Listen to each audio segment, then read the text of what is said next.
Hello, hi, Namaskar, Jai Jagannath. A very good and fresh morning to all of my viewers and friends. Hope you all are doing very well with your preparation, guys.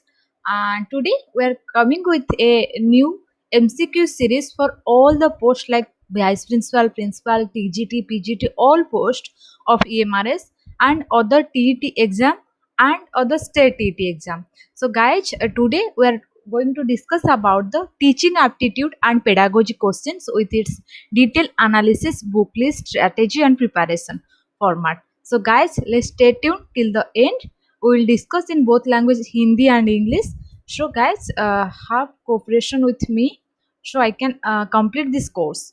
Okay, thank you guys. Please do subscribe my channel, share and like this video. Let us start this video. तो first question is that most important work of a teacher के सबसे important या महत्वपूर्ण काम क्या है।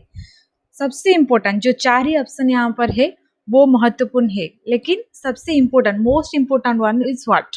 Like option A to organise teaching work, option B to deliver a lecture in class, option C to take care of children, option D to evaluate the students. इन चार कार्यों से कौन सी सबसे इम्पोर्टेंट या सबसे महत्वपूर्ण कार्य टीचर की है। Option number A is the correct answer, to organise teaching work, क्योंकि ये सब जो तीन ऑप्शन है नीचे ये इस प्रीव्यू में जो ऑर्गेनाइज टीचिंग वर्क की प्रीव्यू में आती है, तो इसीलिए सबसे इम्पोर्टेंट कार्य जो है टीचर की वो है to organise teaching work. So option number A is the correct answer for the question number 1। Then question number 2, a teacher should be these और जो चार ऑप्शन यहाँ पर है, these are the characteristics और the nature of the teacher of a good teacher. So teacher का जो characteristics है, जो गुण है, उनमें से सबसे इम्पोर्टेंट इनमें से कौन है। जो ऑनेस्ट है वो भी होना चाहिए, इंटेलिजेंट भी होना चाहिए, टीचर ड्यूटीफुल भी होना चाहिए, पंक्चुअल भी होना चाहिए। तो सबसे इम्पोर्टेंट कौन सी, option number C is that correct answer. Question number 2 का जो है teacher should be first and the foremost thing is dutiful होना चाहिए।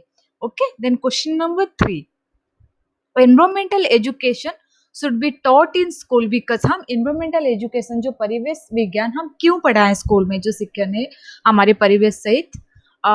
Option number A, it will affect environmental pollution. ये जो एनवायरमेंटल पोल्यूशन या परिवेश का प्रदूषण होता है उनको जो प्रभावित करते हैं, इसीलिए पढ़ाएं। It is an important part of life. Environment जो है, हमारे परिवेश जो है, वो हमारे जीवन में एक महत्वपूर्ण हिस्सा है और it will provide job to teachers. एक टीचर्स को, एक शिक्षक को जॉब्स प्रोवाइड करता है।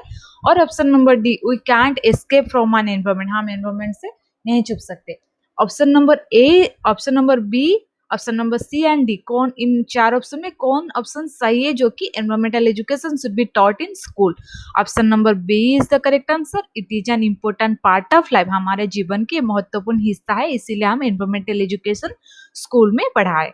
ठीक है। Then question number 4, at primary level it is better to teach in mother tongue because. हमारा जो 3 टायर लैंग्वेज सिस्टम है, जो कि फर्स्ट है नेटिव लैंग्वेज हमारे मदर टंग है, उसके बाद हमारा नेशनल लैंग्वेज है, उसके बाद हमारा इंटरनेशनल लैंग्वेज है। तो जो 3 टायर लैंग्वेज जो प्राइमरी लेवल में जो नेटिव लैंग्वेज है हमारे मदर टंग जो है, मदर लैंग्वेज, उनमें at primary level it is better to teach in mother language because. क्यों हम मदर लैंग्वेज में, मदर टंग में हमारे प्राइमरी लेवल का एजुकेशन प्रोवाइड करें। ऑप्शन 4 ऑप्शन है यहाँ पर। It develops self confidence in children, आत्मविश्वास बढ़ाए।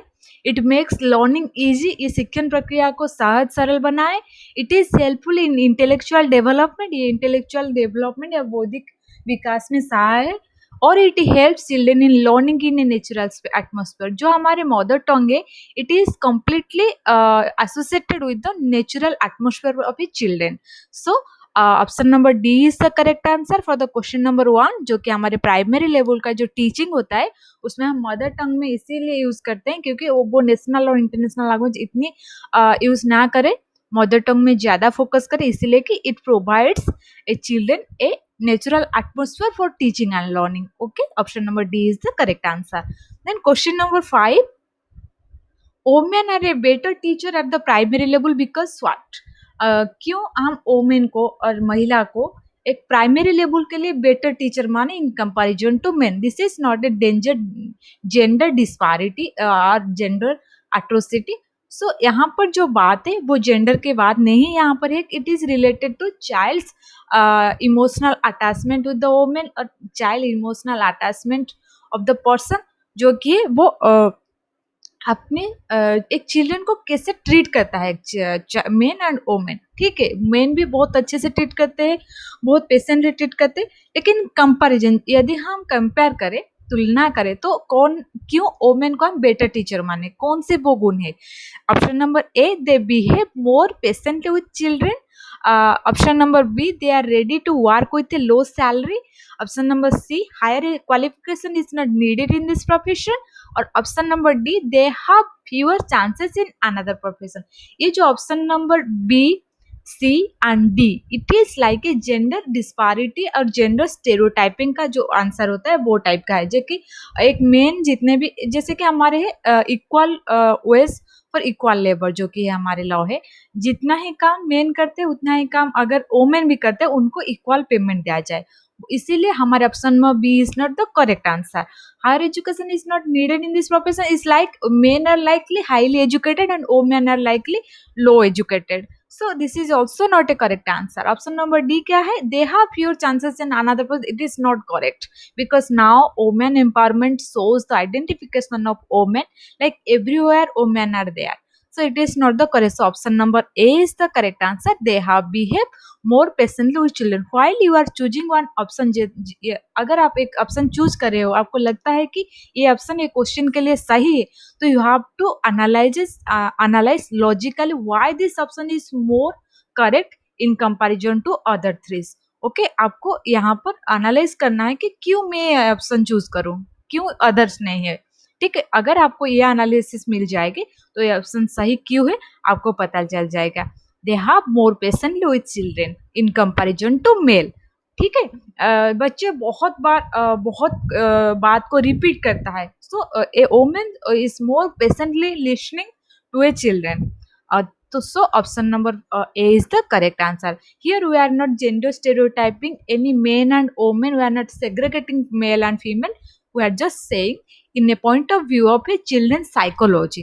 So option number question number 6 is that question number 6 is that a student comes late in your class, then you will do what? अगर एक student आपको class को late आए तो आप क्या करें उसके साथ? Inform parents, punish him, try to know the reason, not pay attention there. आप a student comes late in your class, then you will do what? Option number A, inform parents, उसका parents को आप inform करें। Option number B, punish him, उनको punish करें। Option number C, try to know the reason, उसका reason क्या है behind कि वो क्यों लेट पहुंचे क्लास में, जाने। और नॉट पे अटेंशन देयर, उसको वो बात पर कोई भी अटेंशन ना दिया जाए। अब यहाँ पर option number C is the correct answer. Try to know the reason why the student comes late in your classes. Okay, then question number 7, when the students become failed, it can be understood that अगर एक student आपको class पर fail हो गया है, ठीक है, तो it can be understood that ये क्या समझ जाए कि ये क्या है? The system has failed, the teachers failure, the text book failure, the individual students failure. ये चार ऑप्शन में यहाँ पर सही ऑप्शन है option number A, the system has failed. If a student gate failed, then it is understood that it is a sign of the system has failed. Okay, then question number 8, it is an advantage of giving homework those students. Question number 8 जो है, it is an advantage of giving homework to दोस्त, कौन से student को हम homework जो homework देते हैं हम स्टूडेंट को, एक कौन से एडवांटेज हमको देता है? रिमेन बिजी एट होम, हम बच्चे को जो घर पर है बिजी रखें, और स्टडी एट होम, घरे पढ़ाई करें। May be check for their progress, उसका प्रोग्रेस को, उसका उन्नति को हम चेक करें। और may develop a habit of self study, जो अपने आप वो पढ़ाई करे, वो एक जो हैबिट होता है उसको डेवलप करे। यहाँ पर option number D is the correct answer. May develop a habit of self study, इसीलिए हम होमवर्क को देते हैं। ठीक है, then question number 9, in computers the length of a word is measured in, computer में जो वर्ड का लेंथ है वो लेंथ है उसको हम कैसे नापें? बीट, बाइट, मिलीमीटर और नॉन ऑफ दिस, इनमें से कौन सी ऑप्शन सही है? इन computers the length of a word is measured in, option number A is the correct answer, beat. Okay, then question number 10, who is known as father of computer? इनमें से कौन father of computer, computer के पिता के जाने जाता है? B Pascal, H Hollerith, Charles Babbage, J B Newman. यहाँ पर Charles Babbage is the correct answer. I think you all know that. Option number C is the right answer. Then question number 11, a teacher has a serious defect if is he or she, अगर इन चार गुणों में कौन सी characteristics है, इसीलिए हम a teacher has serious defect हम कह सकते हैं उसको। Physically handicapped, no it's not right. Belongs to a low socio economic status, it is also not right. Then has a weak personality, उसका वीक पर्सनालिटी हो, व्यक्तित्व हो, और has immature mental development. Option number D is the correct answer, जो कि एक मानसिक तरह से वो उसका ज्यादा डेवलप नहीं हो पाए, तो इसीलिए हम उसको एक सीरियस डिफेक्ट बोले। ठीक है, क्योंकि it will be difficult to handle the children and handle the class also. Then question number 12, the success of a teacher is depend on what? एक टीचर का सफलता जो होते हैं, जो सक्सेस होता है, हम कौन सी वो साइन है, कौन सी वो कैरेक्टरिस्टिक्स है, वो हम कह सकें कि हाँ ये teacher is successful. High achievement of students, student का high achievement, good traits of his or personality, his or good teaching, his or good character. Okay, यहाँ पर option number C is the correct answer, his good teaching depends on the success, is depends on the his good teaching, his or her good teaching. And question number 13, a Deepavali fair is being organized in your school, what would you like to do? अगर एक कोई occasion आपके school में बनाए जाते, अगर कोई event मानते हैं, तो आप क्या करने पसंद करोगे? Only to visit the fair, आप एक दर्शक होकर विजिट करोगे? To take part in the function में आप पार्ट लेंगे, एक हिस्सा बनेंगे? To take a shop to sell something, एक शॉप लेंगे जो कि आपको कुछ सेल करना है? और to distribute free water to visitors, यहाँ पर option number B is the correct answer, to take part in the function and help others. Okay, then question number 14, the most important trait of a student is what? एक student का सबसे महत्वपूर्ण trait क्या है? Sense of responsibility, to speak truth, cooperation और obedience. यहाँ पर student का सबसे महत्वपूर्ण जो गुण है वो है obedience. Okay, option number D is the correct answer. Then question number 15, the purpose of basic education scheme is what? Like the primary education. 6 to 14, the purpose of basic education scheme is like universalization of primary education, to vocational the education, to fulfill the basic need of persons through education, to make education compulsory for all, हम सबके लिए वो education को compulsory बाध्यतामूलक बनाए। यहाँ पर option number C is the correct answer, to fulfil the basic need of a person through education. ठीक है, तो पर्पज ऑफ बेसिक एजुकेशन का गुण क्या है? बेसिक एजुकेशन का जो उद्देश्य क्या है? To fulfil the basic needs of a person through education. Then question number 16, you are teaching a topic in class and a student asks a question unrelated to the topic, what you will do? Just think for a minute, I will come back.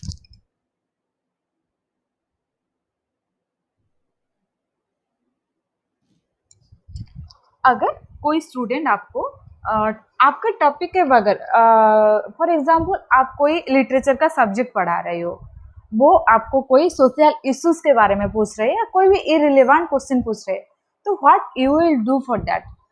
Option number A, you will allow him to ask an unrelated question, आप allow करोगे उसको वो unrelated question पूछे आपको, या you will not allow him to ask unrelated question, आप उसको allow नहीं करोगे, यू विल पनिश हिम, आप उसको पनिश करेंगे, और you will answer the question after the class. आपका जो टॉपिक है आप उसको कंप्लीट पहले करें, उसके बाद you will attend the question, आप उसके बाद ही वो क्वेश्चन को आंसर करें। ऑप्शन नंबर डी यहाँ पर सही आंसर है, you will answer the question after the class. And question number 17, if you are unable to get a job of a teacher, then you will do what? अगर आप एक teacher का job नहीं मिला आपको, तो आप क्या करोगे? Start giving tuition at home, आप ट्यूशन देंगे घर पर, remain at home till you get A job, आप जॉब पाने तक घर पर रहेगी। टेक सम अदर जॉब, आप कोई अदर जॉब करेगी। और कंटिन्यू अप्लाइंग फॉर टीचिंग, अगर आपको नहीं वो जॉब मिल रही है अभी, तो आप कंटिन्यू अप्लाई करते रहेंगे कि मिलने तक। ठीक है, आपको कोई एक अच्छे जॉब टीचर का मिल जाए टीचिंग का, तो इससे इसके दौरान आप अप्लाई करते जाओगे। तो option number D is the correct answer, continuing applying for teaching job. Okay, a teacher can motivate the students by what, क्या चीज कर कर हम एक स्टूडेंट को मोटिवेट करेंगे? Giving suitable prizes, giving proper guidance, giving examples, delivering a speech in class. यहाँ पर मोटिवेट के बात आ रही है। ठीक है, तो ये जो वर्ड है it is more important and weightage in this question, so option number A is the correct answer, giving suitable price. Suitable price मतलब क्या है? कोई ड्रेस नहीं देना है हमको, कोई कॉस्टली चीज नहीं देना है। अगर कोई स्टूडेंट क्लासरूम के कोई थोड़ा बहुत कंपटीशन करो, ए हेल्दी कंपटीशन, कोई ऐसे राइटिंग करो या कोई क्विज कंपटीशन करो, उसको पेन दे सकते हो, कोई नोटबुक, कोई बुक्स, ये आप प्रोवाइड करो, इसीलिए giving suitable price is the correct answer. Then question number 19, if a student does not pay any respect to you, अगर कोई स्टूडेंट आपको सम्मान नहीं दे रहा है, then you will do what? Ignore him, award fewer marks in the exam, talk to his parents or revoke him। आप यहाँ पर क्या करोगे? Option number A is the correct answer, आप उसको इग्नोर करोगे, क्योंकि अगर वो रिस्पेक्ट नहीं कर रहा है, इट्स डिपेंड्स ऑन हिम और हर, अगर वो आपको रिस्पेक्ट करे या ना करे, so first of all you should have to ignore him. Otherwise if the activities is going towards a criminality, then you can talk to his parents. तो यहाँ पर option number A is the correct answer, ignore him. Then national question number 20, national literacy mission was established in which year? कौन सी year में national literacy जो mission है वो establish स्थापना हुआ था? Question number 20, option number B is the correct answer, 1988। Then question number 21, the aim of National Council for Teacher Education is what? Is National Council of Teacher Education का उद्देश्य लक्ष्य क्या है? To open college of education and to promote research in education, to maintain standards in college education, or to provide a grant to college education। यहाँ पर option number C is the correct answer, to maintain standards in college education. Okay, then kindergarten system of education was contributed by Bucone, who is proponent the kindergarten system of education, TP Noon, Spencer, Forwell, Montessori। यहाँ पर option number C is the correct answer, Forwell। Question number 23, National Council of Educational Research and Training was established by established in which year? National Council of educational research and training, NCERT, कौन सी year में स्थापना हुआ था? यहाँ पर option number A is the correct answer, 1961। Then question number 24, ऐसे type test are not reliable because, ऐसे टाइप जो टेस्ट होता है जैसे कि ऑब्जेक्टिव टाइप टेस्ट हो, कंप्रिहेंसिव टेस्ट हो, वो टेस्ट लाइक ऐसे टाइप टेस्ट जो होता है are not reliable because for what reason we can say ऐसे टाइप का जो क्वेश्चन है वो टेस्ट है वो रिलायबल नहीं है? Their answer are different, their results are different, their checking is affected by examiner's mood, और their responding styles are different। यहाँ पर option number C is the correct answer, because जो ऐसे टाइप क्वेश्चन होता है वो एक बहुत लिखने वाले like it will depends on the examiners mood की वो कैसे आपका क्वेश्चन ऐसे को पढ़े and how do they evaluate your answer. तो यहाँ पर option number C is the correct answer, which is like that for this region essay type test is not reliable। Okay, then question number 25, a guardian never come to see you in school, आपको meet करने के लिए guardian कभी school ना आए, तो आप क्या करो? Ignore the child, write to the guardian, go to meet him yourself, start punishing the child। option number C is the correct answer, go to meet him yourself। Thank you।